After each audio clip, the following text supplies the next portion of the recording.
கிறிஸ்தலாட் இன்றுள்ள கர்த்தருடைய வார்த்தை சங்கீதம் 9ஆம் அதிகாரம் 18ஆம் வசனம். எளியவன் என்றென்றைக்கும் மறக்கப்படுவதில்லை, சிறுமைப்பட்டவர்களுடைய நம்பிக்கை ஒருபோதும் கெட்டு போவது இல்லை.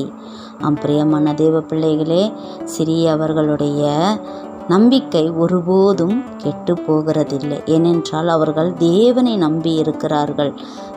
சங்கீதம் 146ஆம் அதிகாரம் 5ஆம் வசனத்தை நீங்கள் வாசிப்பீர்களானால், யாக்கோபின் தேவனை தன் துணையாக கொண்டிருந்து தன் தேவனாகிய கர்த்தர் மேல் நம்பிக்கை வைக்கிற மனுஷன் பாக்கியவான் என்று.